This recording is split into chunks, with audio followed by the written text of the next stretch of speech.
Welcome back for the second segment of the August 12th Trips and Traps.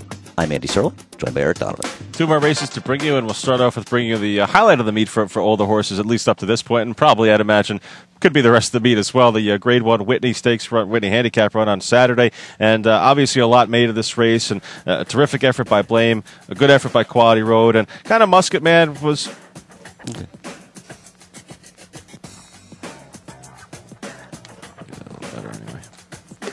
Well, this was the race of the year in America. This wasn't just a race of the year here.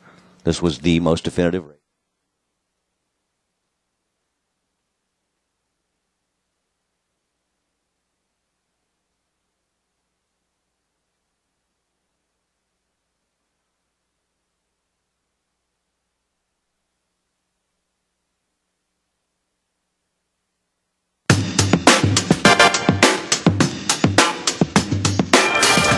Second segment of the August 12th Tips and Traps. I'm Andy Serling, joined by Eric Donovan. Two more races to bring you, and we'll start off by bringing the highlight of the meet for older horses, the Grade 1 Whitney Handicap, probably the highlight of the year, in fact, in racing, or at least one of the top ones, and we'll take a look at Quality Road, who's going toward the front here. Obviously, Quality Road in the Ned Evans yellow and black silks. There's Blame highlighted right there. We'll move over to Quality Road right now in those yellow silks, and toward the outside, Musket Man. And Musket Man was kind of the one, you know, in context of this show, maybe you're more interested than some of the other ones betting next time out. Right. I was impressed with his effort. Neither of us are going to suggest that he's not the third best horse in this race, because he was.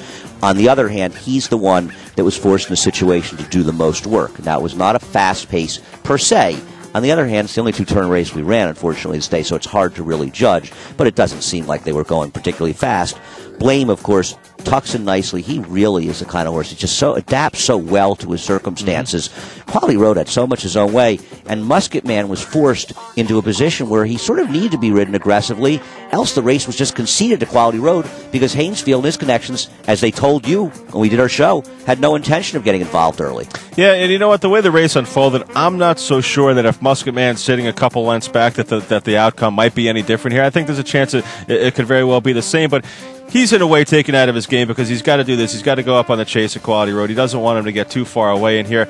On the other hand, though, I'm not so sure about, you know, how great he ran in this race. I thought he ran very well, but like you said, the pace is on the slow side in this race, and, you know, he's just basically stalking the leader, chasing the leader. How good a race really was this for Musket Man? That's the kind of question that I'm having a trouble grasping here. Well, he's on basically a three-wide chase the entire way, which is not exactly the most comfortable. At what point in the race does he ever get to relax? Never. He never relaxes. Never. Blame relaxes for a great deal of the race, and frankly, Quality Road is relaxing on the front end. So he is the one that was being used the most during the race. Once again, not saying he's as good as the other two horses, but I think he ran the most enterprising race there, and I respect Rajiv Mirage for doing what he could to try to win the race. Not saying he could win with that trip, but he did what he could.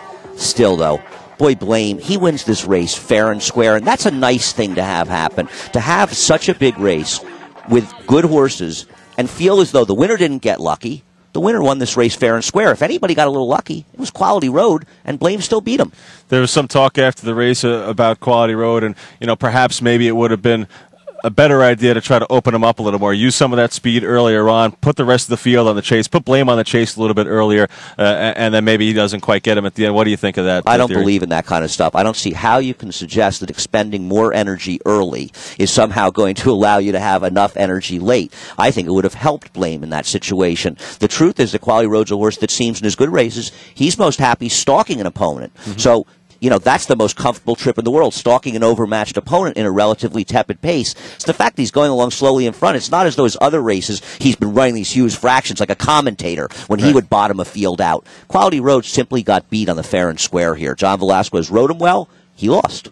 I agree. We'll take a look at our final race on the segment this afternoon, or today, and we'll take a look at the 2 Heck and the 3 Nice and Naughty back to a turf sprint here, August 8th, race number 10. Yeah, and you know, and the more we watch this, Heck has a little bit of trouble there, maybe, but Heck appeared on paper, along with Nice and Naughty, to perhaps have pace advantages in here. Both guys decided to rate, and I'm not sure that Heck, Ramon didn't want to rate.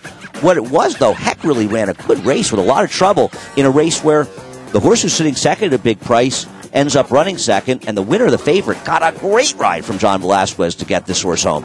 Okay, we'll stop and pause it here. There's Nice and Naughty, the 3, who's going to get into some trouble, and we'll go back and take a look at the 2, Heck, who's being rated here, and I think resenting it a little bit. Looks like she's a little bit ranked. She's throwing her head around a little bit in that spot here, and as we'll move to the turn here, you see the rider pretty much standing straight up on the irons, and the 3, Nice and Naughty, just getting in some traffic down the side. Yeah, now the problem is going forward. Nice and Naughty was first off a layup. I could like that horse going forward because I thought its turf debut last fall at Belmont might have been a little better than it looked.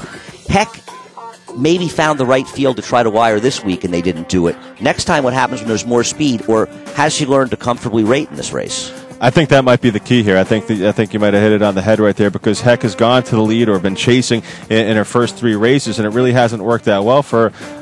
Obviously the conditions, the connections think she has some talent. And you see, of course, the trouble there continue for the 3, Nice and Naughty. Heck's coming on with a good finish at the end. I'm much more impressed with the race Heck ran today than anything she's ever done before. Yeah, no, I can't argue that. We wanted to show this, and you can see these horses having some trouble.